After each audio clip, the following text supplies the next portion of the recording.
eu sou a Débora de Castro da Rocha e hoje nós voltamos aqui com a nossa coluna de Direito Imobiliário Urbanístico para tratarmos de situações que envolvem o arremesso de objeto por condôminos.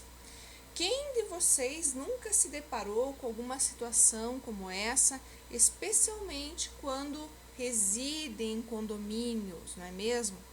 Condomínio, como se sabe, ali se estabelecem inúmeras relações. Residem inúmeras pessoas que têm costumes, culturas e hábitos completamente diferentes umas das outras. Nesse sentido, claro que em algum momento vai haver ali alguma dissonância, alguma contraditoriedade, alguma situação que de fato possa ensejar um desconforto. E nesse ponto é que a gente traz aqui para vocês a possibilidade de responsabilização individualizada daquele condômino que eventualmente vier ali arremessar objetos que possam vir a prejudicar terceiros, seja dentro do condomínio ou mesmo fora dele.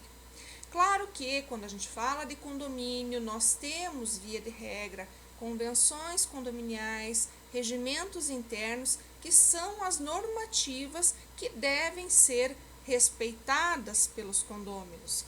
Mas ocorre que, muitas vezes, a tutela desses direitos, dessas obrigações, também acaba ocorrendo pelo Código Civil, que rege muitas questões que envolvem condomínios. Na verdade, a convenção e o regimento são específicos para aquele condomínio, acabam se sobrepondo muitas vezes, mas não podem ser incompatíveis com as normas do direito civil ou do Código Civil, melhor falando. Então, nestes casos, inclusive, quando a gente fala da questão de arremesso de objetos, nós temos logo o artigo 938, que é expresso ao assegurar que aquele que arremessar vai ter o dever, então a obrigação de responder. Mas nós temos um pequeno problema diante desse fato. Nem sempre se consegue identificar efetivamente quem foi que arremessou esse objeto ou os objetos que causaram o dano ao terceiro. Nestes casos, claro que, para não dificultar o acesso ao Poder Judiciário ou mesmo não obstaculizar o direito daquele que foi lesado, se admite que esta parte lesada, prejudicada, ingresse com ação contra aquele condomínio, que então acabará sendo responsabilizado, mas terá o seu direito de regresso em face daquele que foi o efetivo causador do dano.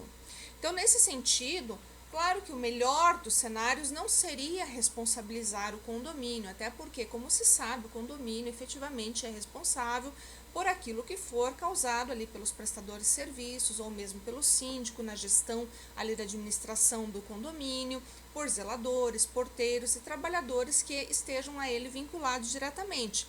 Mas não num caso em que comprovadamente se sabe que uma pessoa de maneira específica acabou contribuindo para causar aquele dano. Mas, por outro lado, também temos que analisar a situação daquele que acabou sendo prejudicado por uma postura inadequada, para não se dizer outra coisa, porque na verdade aqui nós acabamos até ingressando em searas aí de ilicitude, inclusive, né?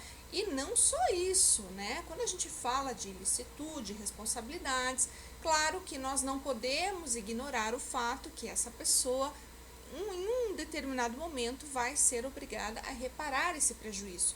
Isso nos moldes, inclusive, do que dispõem os artigos 186 e 927 do Código Civil, que é a responsabilidade decorrente da causa, ou seja, de ter gerado aquele ilícito, aquele dano, aquele prejuízo a essa pessoa.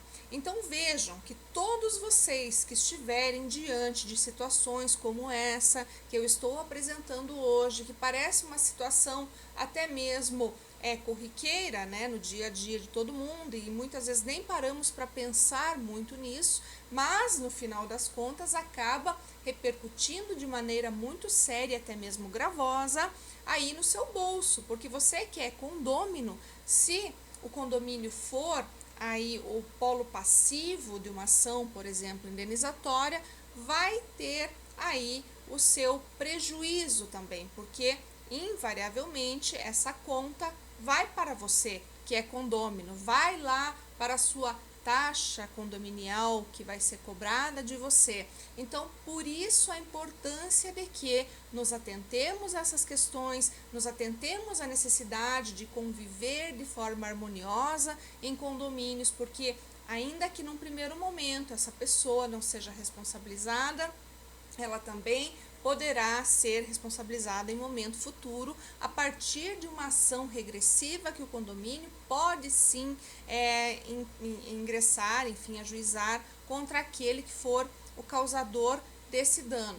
Mas também, por outro lado, vale a pena destacar que você que reside num imóvel como esse também deve se atentar a essas questões, né? A convenção de condomínio exigir ali do síndico o cumprimento desses deveres, dessas obrigações, a aplicação das multas cabíveis em caso de inobservância das regras condominiais, a fim de que você lá na frente não tenha que suportar um prejuízo em decorrência aí de uma atitude que venha a trazer prejuízos para um terceiro e, claro, na outra ponta, para você que vai ser obrigado a reparar por ser condômino naquele edifício, naquele condomínio, enfim, de casas onde você reside. Tá certo, pessoal? Então, sendo isso que eu tinha para trazer hoje para vocês aqui em nossa coluna, me despeço e tenho a certeza que os aproximo ainda mais do direito imobiliário e urbanístico. Um abraço e até a próxima semana.